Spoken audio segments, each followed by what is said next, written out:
Today I am going to explain about mechanism of inheritance. This is the topic, mechanism of inheritance. And this inheritance we will explain that how the characteristic feature of any organism is defined by DNA and what is the process by which DNA makes protein and this protein represent or forms the characteristic feature of any organism. So see the first line. First line says that DNA undergoes transcription and then translation to make protein in a cell. Means see here, this structure explains the whole process. This is DNA and here this is the process which is named as transcription. By this process means by transcription DNA forms RNA, and after that when translation, this is also a process, when translation occurs then this RNA forms protein. As a resultant we find that by both processes, transcription and translation, this DNA forms a protein. And not only one protein is formed by the DNA. DNA has many genes and each gene represents a special type of proteins. That proteins may be enzyme, that protein may be hormone, and other many type of proteins are formed by this DNA by both processes, transcription and translation. कहने का मतलब ये है कि DNA से protein का formation होता है. ये प्रोटीन एंजाइम के रूप में भी हो सकता है, ये प्रोटीन हार्मोन के रूप में भी हो सकता है. और इस प्रकार से अगर हम देखें तो ये सभी एंजाइम, हार्मोन और proteins, other type of proteins जो है वो मिलकर के किसी भी व्यक्ति के, किसी भी ऑर्गेनिज्म के बॉडी के कैरेक्टरिस्टिक फीचर्स को डिफाइन करने का काम करते हैं. क्योंकि ये बॉडी के फॉर्मेशन में और बॉडी के एक्टिविटीज़ में बहुत ही महत्वपूर्ण भूमिका निभाते हैं. आगे चलें और हम देखें कि इसके बारे में और क्या लिखा हुआ है.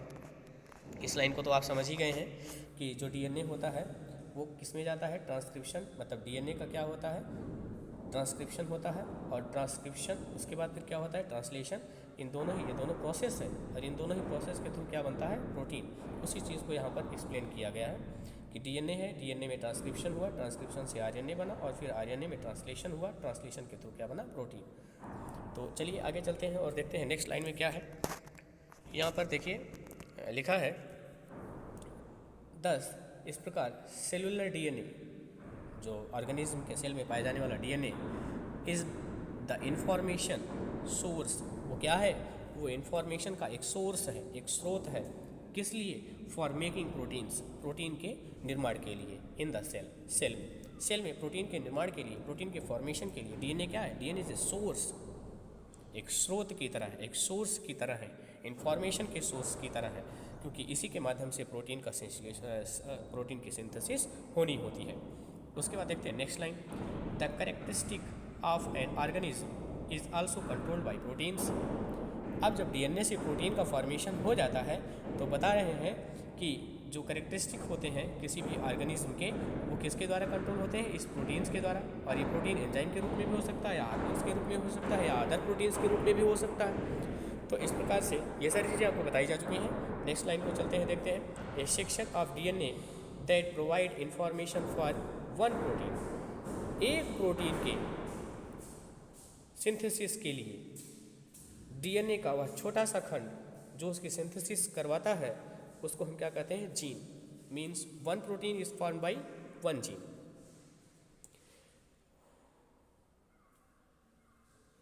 And here many genes are present on DNA segment on DNA. So approximate if we say that 30,000 genes are present on the DNA and 20,000 genes are discovered. Only 10,000 genes are rest for discovering.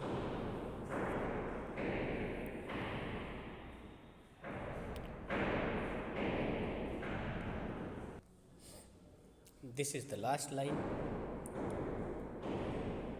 says that genes control characteristic or traits। इसके कहने का मतलब ये है कि जो gene होते हैं वो किसी भी ऑर्गेनिज्म के कैरेक्टरिस्टिक या उसके ट्रेट, दोनों का ही मतलब लक्षण होता है।